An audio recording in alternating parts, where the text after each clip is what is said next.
Howdy Space Rangers, Captain Phoenix here. Today we are ranking every single Ninjago season from worst to best. I promise this is my last video and here I am to deliver on it. Now that the series is over, I thought I would look back on all the previous seasons I watched leading up to this moment, my thoughts on them, and what seasons truly hold a close place in my heart, and why I love Ninjago so much. There's a lot of ground to cover. We're talking 16 seasons and a special, so let me not waste your time and let's get right into it. Just before I dive in, let me give you the ground rules. For one, I will not be including the movie, nor will I be including any mini movies, shorts, Ninjago Core, Legacy, or the 10-year animation shorts. Of course, the image you see on the screen here is not by me. This comes from Tana Fishies. He's a great guy. He does a lot of Ninjago stuff on his channel and he's great at talking about it. I will definitely leave a link down to his channel in the description below. Go check him out. And of course, I feel like this shouldn't have to be said, but we live in a world where everyone is triggered by everything. So, just for clarification, this list is of my own opinions of what I think makes a good Ninjago season and what makes a bad Ninjago season. Please, guys, I want to hear your thoughts down below. Don't spread hate. I just want to know what you guys think is your favorite season of Ninjago and what defines Ninjago out for you. But if you do have something you want to say regards to my list, whether or not you agree with it, I would also like to see that down below. I would definitely like to have some conversation. So some disagreements are allowed, but no hate. I'm kind of tired of that nonsense. Alright, with all that being said, let's get into it. And again, you're welcome to always leave me your lists. I do love reading your opinions on these things. So, let's get into it. Starting at number 17, we have Season 11, Secrets of the Forbidden Spinjitzu, Fire and Ice Chapters. I already made a whole video talking about why I hate this season. This season, in my opinion, is the worst season of Ninjago, and it just contains everything bad about Ninjago in it. I feel like there's no redeeming qualities when I look at this season. The music isn't that great, the animation isn't spectacular. I really hate the fact that they cut down the episode runtime, so instead of the episodes being 22 minutes, say 11 minutes, making you feel like you're watching half an episode. I do like the fact that they were experimenting more, trying to see what stuck and what didn't. I always like it when the creators of a show or a movie try to experiment, but some of the experiments in this season just fell flat on their face. I did not enjoy anything in this season. It was a huge mess. As said, I can't really find any redeeming qualities for it. The original final battle for this season got scrapped. Lloyd once again jacked it and took it for his own. The villains aren't interesting, and I don't know, the journeys the characters go on just aren't great. From the advertising, it said that the Fire chapter was going to be Kai's season, where we get development for him, and the Ice chapter was going to be Zane's development season, but even then, they're backseated. Kai's backseated for basically the whole of the Fire chapter, and Zane is the villain for the Ice chapter, and even then, it's not even Zane, it's like an amnesia Zane, so it technically doesn't even count. This season is a waste of time, and I really do feel bad for the new fans of Ninjago who got introduced to this season, because they got introduced with the lowest of the low. Hope definitely the other seasons are better, and I do wish that if you do plan to get into Ninjago, you would get introduced through other means, because if you get introduced and this is your first season of the show or your first impression, you will get disappointed and you probably won't enjoy the series going forward. But to those who do like Season 11, hey, more power to you. Coming in at number 16, we have Season 14, The Island. I do not like this season for a lot of reasons. I just think whatever it's trying to do, it falls flat on its face. Give credit where credit's due. The animation is really good. It's really pretty. I like the fast action movements. However, the story just kind of seems unfocused. And on top of that, the season is also really short. Only coming in at 4 episodes at 44 minutes. Meaning it's basically the same length as a special. And so it's trying to cram a bit too much story, while at the same time not having enough story. Not to mention, the climax sucks. Ninjago really knows how to do their final battles really well. They really know how to end a season. And this season just isn't it. This season falls on its face on so many levels. I really do not like a lot of aspects for this season. And the dragons for this season, they're horrendous. They're like the worst dragons in the entire show. Like, I get Ninjago has a theme of every season it needs to have a dragon, but this is the one season where I would have been fine without it. It just did not work for me. Really, the only way I can respect this season is the fact that it sets up Season 15. It actually does the legwork to set up Season 15. Everything else, I just could not care for it. It honestly, I would have put this season below Season 11 if not for the fact that it's actually mercifully short and there are a couple things to enjoy from it. Like I said, the animation. Everything else, kind of a mess. So, yeah, Season 11, you still suck. Coming in at number 15, we have Day of the Departed. This one is a special, not a season. It was actually originally supposed to be a season, but due to production problems, they had to cut it down to a special. Yeah, no, this one did not work at all. And the reason I am counting it on the list is because, again, season 14 is basically the same length as this thing. So, really, you could just watch any and you'd be done at around the same time. Anyways, this special tried to be what Crystalized is, where all the villains come back. We have a bunch of callbacks to Ninjago, and the ninja get to fight their former enemies. It's a good idea on paper, but in practice, it just does not work well for me at all. The battles with the villains all feel rushed and cliche and generic, which for Ninjago, that, a type of series that follows a formula, yeah, it's generic even by Ninjago standards. There was also a lot of false advertising around this special, especially like in the sets they made in preparation for the special. They made the special feel like it was this big climactic thing, again, almost like Avengers Endgame or like Ninjago Crystalized, and it did not deliver in the slightest. Like, goddamn, talk about like not just false advertising, but borderline clickbait. And considering this is the season we got in exchange for the Ninjago movie, which got pushed back a year, yeah, this was not a good substitute. This special has almost no redeeming qualities. The only few I can think of is that it's a Cole focus special, and I think it was about time that Cole did become the focus ninja or something. Remember, this was originally meant to be a season, so this would have been a Cole focus season. However, again, they had to cut it down to a special, but the fact that they still kept it focused on Cole, and Lloyd didn't jack the ending, that's pretty good in my opinion. I also really like the animation. It's not the best thing ever, but for a special, it really did try its best here.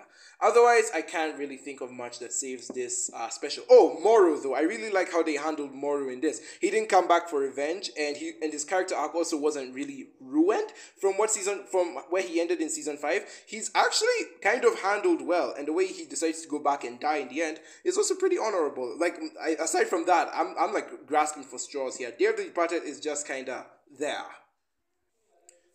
Season 1. And yes, I am counting the pilot season. In my mind, the pilot season and season 1 are basically one and the same. They both do the same job and the same thing. So I'm counting them as one. And plus, the pilot season's like only 2 episodes. So really just mash them together. But yeah, this one, I have a lot of nostalgia for this one. I mean, who doesn't? This season came out 11 years ago. So if you are watching Ninjago from like way back when, you do have fond memories looking back on this. And looking back on this season was like a fever dream. It did some of the weirdest things out there.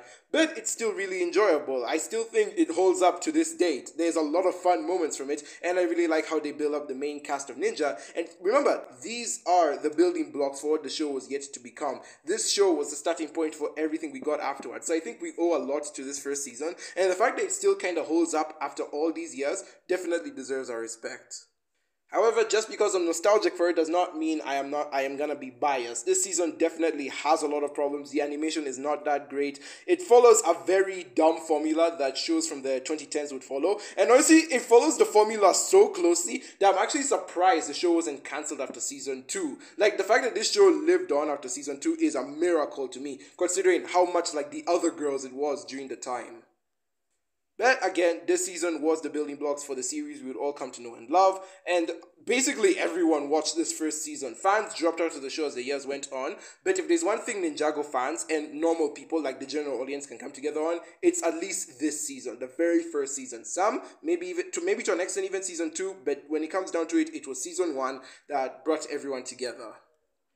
At number 13, we have Season 2, Legacy of the Green Ninja. Season 1 was Rise of Snakes, I forgot to mention it. But yeah, this season is a lot like Season 1. It still borrows the basic formula of Season 1, only that it kind of ups the ante, ups the stakes, and since this was originally supposed to be the end of the show, it's what everything was building up to. Yes, by the way, Ninjago is the only show I know that has had 3 series finales in it. Not season, sorry. But it's had 3 series finales in it. The show was originally supposed to end with Season 2, but they kept dragging the ending out, and then it was supposed to end in season 10 and it was supposed to end in season 16. So for the first of these 3 series finales, I still think it was pretty good. However, we do have a lot of issues. The first 5 or 6 episodes really were just filler, and they were honestly some of the worst episodes the show had to offer, and everyone just kind of agrees on this. We all pretend the first 5 to 6 episodes didn't happen.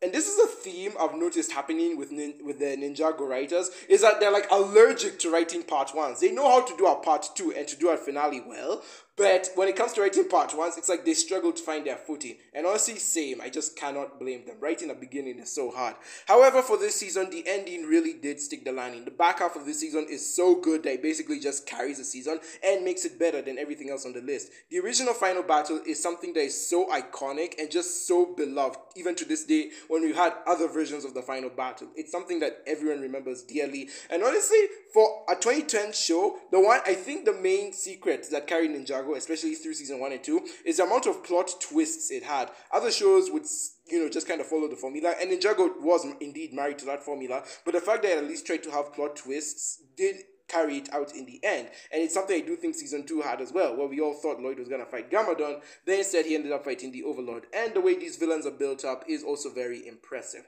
So yeah, season 2 is definitely a season worth remembering and worth respecting. So there you go. At number 12, we have season 7, The Hands of Time.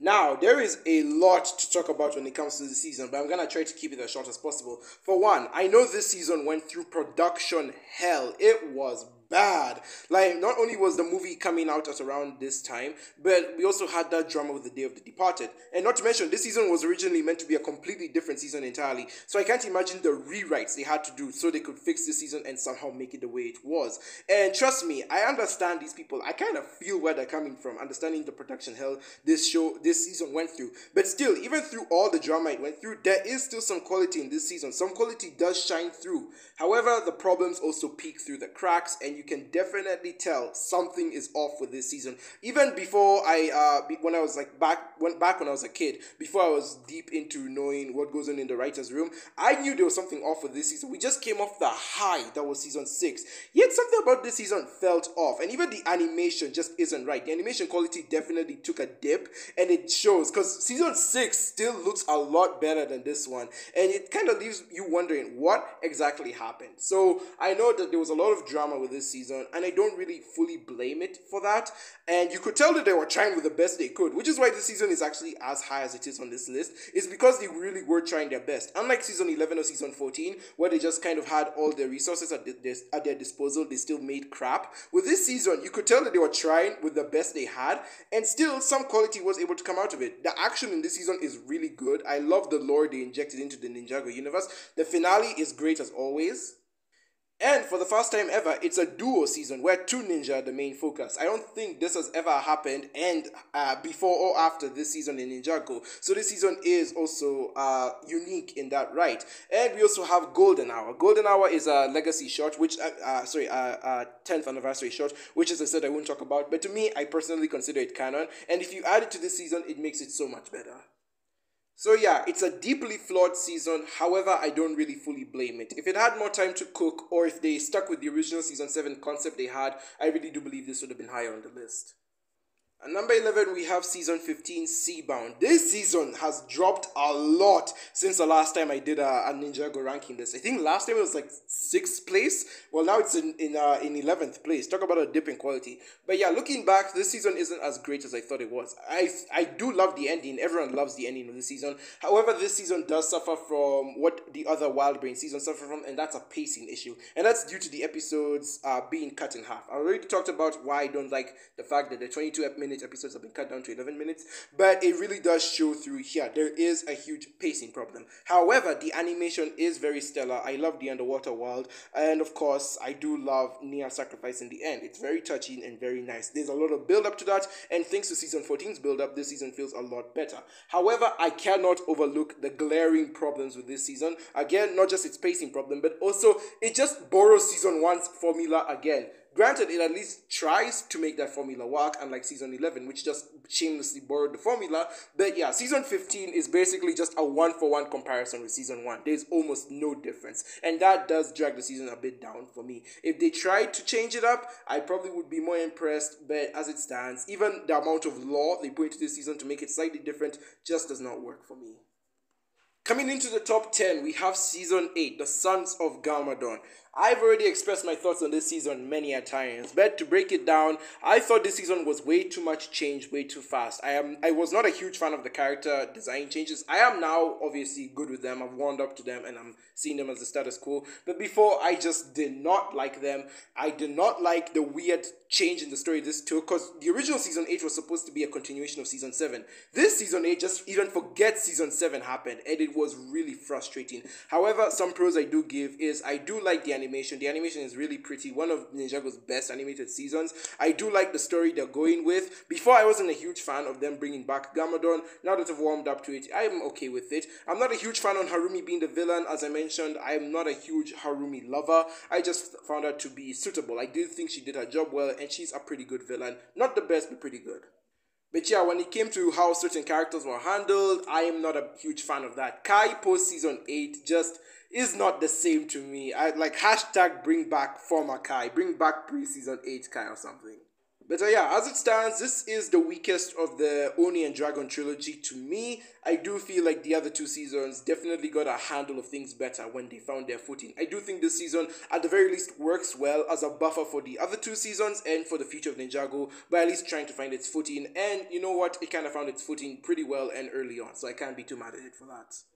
Coming in at number 9, we have Season 12, Prime Empire. I do definitely think this is the most outlandish concept for Ninjago season, which also makes it one of the best concepts. The ninja going into a video game, fighting a villain who wants to escape into the real world and cause havoc. It's a pretty by-the-numbers Ninjago season that I'm surprised was not made sooner. As such, I really do enjoy the season. I enjoy the video game aspects, the references they make. I enjoy the look of the video game. I do not like how they kind of nerfed the ninja like super hard in this season. But all in all, I thought it was pretty fine. I especially love the pixelated stuff that they go with in the video game. They really did try their best with the animation. I also really like the ending of the season. This is a really fun final battle, and the fact that it's Jay focused, and you know, we all know Jay is like the video game type of guy, it really does put the perspective where it should be.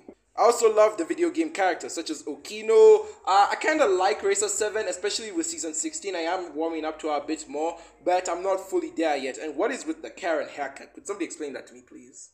Not really a huge fan of Scott, but I do think Unagami is a great villain, and I do love his resolution. So yeah, Season 12, pretty fun season.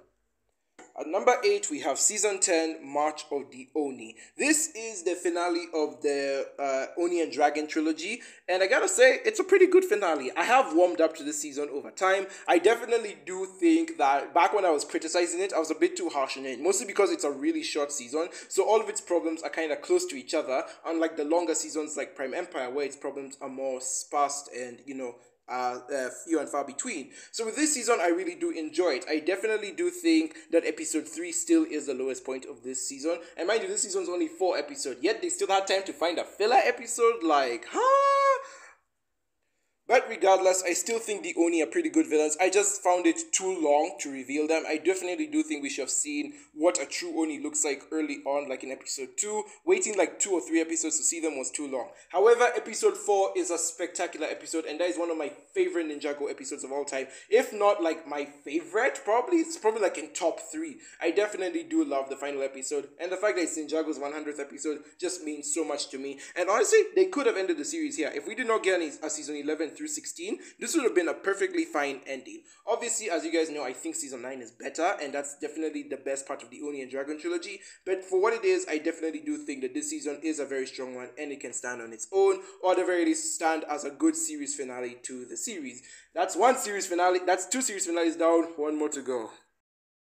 Coming in at number 7, we have Season 13, Master of the Mountain. This one is also a drop from where it was previously, but it's a very small drop. Before, I think it was like my 5th favorite season. Now it's my 7th favorite. I still think this season is very good in a lot of aspects. I love the Dungeons and Dragons kind of theme they're going with, where, you know, we have the evil king and the ragtag group of rebels who fight against him. It's all very interesting. I do have a lot of problems with this season though. Obviously, King Vangelis is a subversion of what Harumi was, and you can tell it's kind of forced. I'm not a huge fan of the Awakened Warriors. They're just kind of black skeletons from the pilot season to me. Very unoriginal.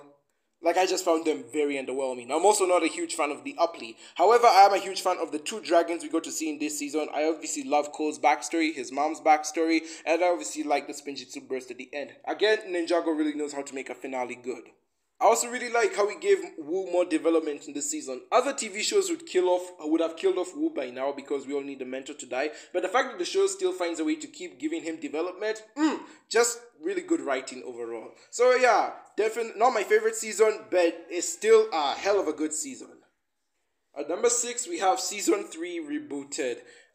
This was actually a tough placement. I didn't know which one I liked better, this season or Master of the Mountain. However, I ended up picking this season just because of the ninja suits. In this season, the ninja wear like these kind of goldish techno suits towards the end of the season, and I love them. They are hands down my favorite suits in the entire series, and I don't think any other suit they wear comes close to these ones. And yes, I'm also a fan of the ninjas wearing the half mask. We never really see that until season 14, but afterwards it's always a full mask with the ninjas. I always wanted the half mask to come back. At least season 14 delivered on that, but for this season it really worked well. Alright, enough about the suits. The story itself is also amazing. The Overlord returning to get revenge is pretty cool. You know, it's after the whole final battle thing, the villain tries to come back for one more hit, and in a weird way he succeeds by killing Zane, which was very big. Obviously, the ending of this season is very emotional, very well written, very well done. I also love the Comet episode where they go and find the golden weapons that they sent off into space. I love the Golden Master, the Overlord becoming the Golden Master. That was really cool. However, I also do have some problems with this season. The dumb love triangle between Cool J and Nia was very dumb. We did not need that. Kai acted way too much like a douchebag in this season. Like, they needed to tone it down a notch. Otherwise, this season still did really well. Oh, and yeah, I was not a huge fan of Evil Wu. Like, really? We're going with the whole, oh, Gamadon was evil before and Wu was good. But now, Wu is evil and Gamadon is good. How funny is that? Nya, nya, nya, nya, nya, nya, nya. I was also not a fan of Lloyd losing his golden power so quickly. I don't know, that just rubbed me the wrong way. How do you go through all this trouble to gain the power and you lose it in the immediate next season? I know they were setting up season 4, but like, come on.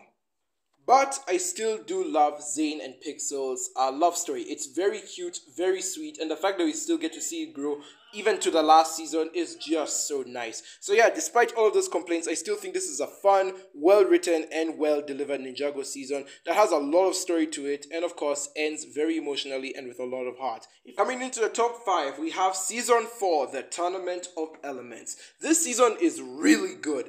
Not only does it do a lot for the main ninja characters, but it also really does a lot for the world of Ninjago. I really do love the world building this season goes to. Even when we're trapped on an island, there's still a lot of really good world building. I love seeing the other elemental masters, and I definitely would wish to see them in more seasons. I'm glad they came back in like season 9, and it would have been cool if they showed up in season 16, but as it stands, these guys are so iconic, everyone loves them. I am mad though that it seemed like Kai was going to be the focus ninja for this season, but like his arc gets wrapped up in like episode 7 or 8, which means the last 2 episodes are now left for the Gamadon family drama, which is very annoying. Like, I get they set it up from episode 1 as well, but they set it up as sort of like the B story. But I just find it weird that they wrapped up the A story early and then they used the extra time to wrap up the B story. It just did not jive well with me. If they set up the Gamadon A story well, or at least if they set up the Gamadon family drama as the A story and Kai's development as the B story, I'd probably be more forgiving to it. I obviously would still not be happy as Kai is not the main hero and Lloyd jacks the ending, but it would have been more forgivable and this season would probably be higher on the list. I also love the ninja suits this season. I don't know why, but the fact like they only have the clothes they got, like no sleeves and just a half mask, I don't know, something about a ninja having almost no clothes entirely, thus stripping them of being a ninja, is just funny to me. I love it. But the fact that the ninja do have to rely on their elemental powers in this season especially really is cool, and I really do wish that future seasons of Ninjago did weigh in more on the elemental powers. They still use the elemental powers, but not in the creative ways as they did in this season, and that is kind of a bummer to me. At number 4 we have Season 5, Possession. This season, I think everyone agrees, is Ninjago's most cinematic season. This is the closest we'd probably get to an extra long Ninjago movie. This is something that you feel like Netflix would make with the way they like doing their season-long movies or whatever. It definitely is the most ambitious. It has some of the best animation and the best storytelling of the other Ninjago seasons. It's also the only Ninjago season to have a 2-part finale, and that 2-part finale is just everything. I love the lore this season brings. I love how we get to explore the other realms, and just everything that comes comes along with it. I also really like how Lloyd is taken out of the picture very early on in the season, so that we can still focus on the ninja and kind of have a back to basics feel with it. He still comes in to jack up the ending, but I do like that his lesson is still, hey, how about you let the other ninja do the thing? Let them fight the villains and let them save the day, which is what Nia ends up doing. But the fact that Lloyd has to come in with being like, oh, I got a profound lesson by learning to step back, I'm like, oh yeah, sure, buddy, that was definitely a lesson you needed to learn. But also, keep in mind, whatever. It's not that I hate Lloyd, guys. I really don't hate Lloyd. I just hate how he keeps stealing the thunder from everyone else. But the fact that he learned that he needed to let his friends do the fighting for once in order to win the battle was a cool lesson. And of course, Cole turning into a ghost was a really cool consequence of the season. So yeah, Season 5 is a really enjoyable season that really does feel like it was trying to be more than it is, and it succeeded at it. I think everyone does look back on the season fondly, and everyone definitely thinks Moro is the best Ninjago villain out there. He's definitely in the top 3 for me.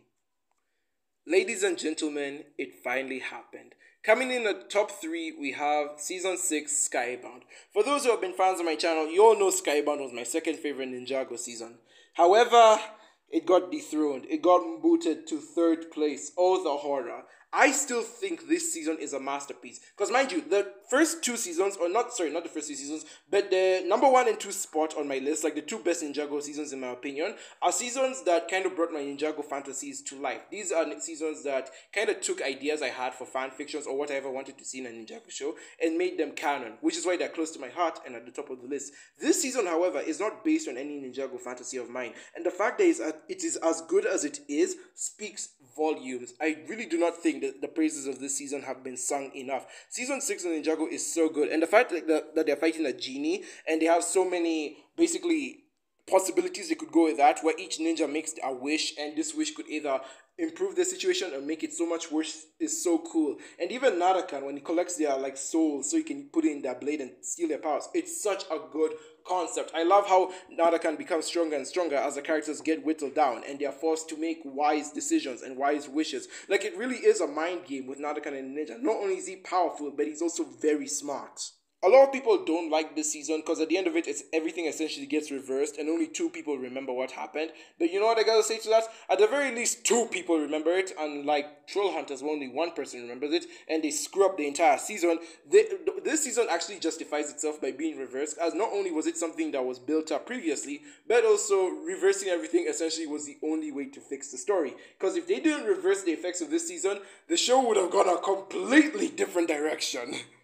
It also is worth mentioning that the animation in this season is so good. I don't know what is so good about it, but it's just beautiful. And I love the music as well. Something about mixing the Ninjago soundtrack with a pirate shanty just works well in a way that it shouldn't, but it beautifully does. Having the intro be the season 1 intro mixing with a pirate shanty is just so beautiful. This season was definitely my favorite for the longest time, but as such, other Ninjago seasons that were better than it only dethroned it. I cannot think of bad things wrong with this season, so it's not that it got dethroned because it's bad, it's just the other 2 on my list really were better.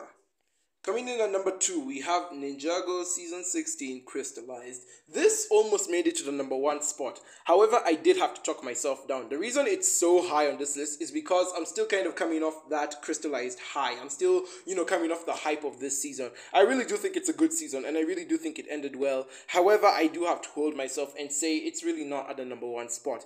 That is not to say this season still has its strengths. The animation in this season is simply beautiful. I love the action scenes. I love the storytelling, and I love the ending. I love how this season got split into 2. The first half basically setting up the second half while also dealing with the consequences of the past season, and the second half basically just being one long final battle. I really do enjoy it, and the fact that it ends referencing the season 2 final battle is good. A lot of people are saying that the last episode isn't as good as they thought it was gonna be, and I'm like, you're ending the whole show, you're not gonna satisfy everyone. I thought the end was really good, and I really do love, the whole roots behind it, and that, we're ending where we began, but stronger than ever. I also really like how Ninjago does feel like a lived-in place with the people that the ninja care about, and it really does make you feel that they should fight for this place with everything they've got. Other seasons do obviously put Ninjago in danger, but I don't think any season has made Ninjago feel more like a lived-in place than this season. Probably season 8, but this season especially made it made us look at the people of Ninjago and all the crap they've been through, and they're like, oh my gosh, we have to go through this again, and it's even worse than before. Oh well, time to, help the ninja in any way we can. It really is kind of sweet knowing that the city does appreciate the ninja, even though some individuals do not. Mayor and judge and the weird police guy. I was annoyed at the first half, though. I have talked about the pacing issues, and the first episode also is kind of annoying with all the ninja being split up again. I swear, this is like the third or fourth time the ninja have split up after a season finale. You can't keep getting away with this. And as such, this is also the last series finale of Ninjago, and I do pray it's the last. I am sick and tired of these series finales, alright? I actually do want the show to end, and I want it to end here. Please no season 17. I don't think my heart can take that. The show needs to end on a high note, and this is about as high as a note I think it can end on. The villains win for a bit, and then the heroes come back to win in the end. Of course, I love seeing all the villains, the former villains of Ninjago come together, even the Overlord, especially from the Wild Brain era. It seems that they're trying their best to celebrate the Wild Brain era, and I can't really fault them for that. Maybe the season will go down over time, but as it stands, the season is number 2 because it basically brought my favorite Ninjago fantasies to life. Everything I ever wanted to see in a Ninjago season is here. It's here and in the number 1 spot. Speaking of which, we might as well go there. Of course, at number 1, my favorite Ninjago season of all time is season 9, Hunted. I already made an entire video praising this season and what it did so well. I just can't bring myself to hate it. I love this season to death. It is so good in so many aspects. For one, it actually feels like a series finale, even if it isn't. And the fact that we still have like all these parts of Ninjago culminating in this big epic showdown is great. I love that the Elemental Masters are back. I love the fact that it's a Woo season as well. It's weird how my favorite season of Ninjago isn't even the main focus ninja isn't even one of the original 4 ninja or Woo or Lloyd or Nia. It's Woo, the master, the mentor, and he's like regaining his memories. He's learning about his father. He's getting the dragon armor. First of all, Woo looks amazing in that dragon armor, and the fact that he uses it again when fighting the Overlord, pure perfection. I also love Faith. Faith is one of my favorite Ninjago characters, and I really do wish she got more love. As it stands, not a lot of people seem to love her or even remember her. Faith, you will always be in my heart. I love you so much. Yeah, no, this season is so good. The animation is great, the story is great, the action scenes are great, and the finale. Oh my gosh, that last episode. Again, one of my favorite Ninjago episodes of all time. If they cut out the last minute from that episode where they were building up season 10, the story could have ended there. The season legit could have ended there. And hell, this season even ends with the Fold singing the Weekend Whip. Not even season 16 ended with that. Yeah, okay, yeah, they used the Weekend Whip to save the day, but still. Yeah, no, this season has a lot going for it. And hell, Dareth was also really good in this season. I like how he was kind of a more serious character. Of course, he's still the comic relief, but I like how he actually contributes to the story and actually does things. Of course, as you guys know, I love Dareth in season 7 and 9. I don't love him as a character. There are times when he can get annoying, especially like in season 16 and season 2 and a bit of 3. However, in season 7, I found him to be at his funniest. He definitely was a good comic relief in season 7. And in season 9, I found him to actually be interesting as he did have a bearing on the plot. I also love the Firstborn. I really love her design, and I love how she affects the plot in the end. It's really cool how we get to see Wu Lloyd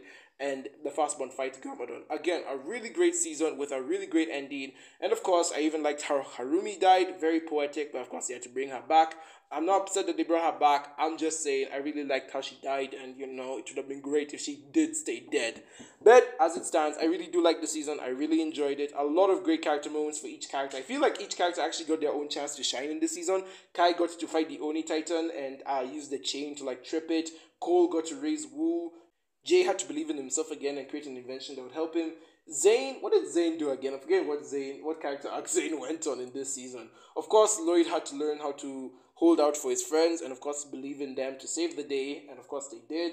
And of course, Nia had to be the one who pushed everyone forward. It was really nice and interesting seeing Nia being the supportive one, the one who had to keep everyone going until the ninja came back. It was really cool, really interesting. I also like Mistake. She's like the only character in this series who actually remained permanently dead.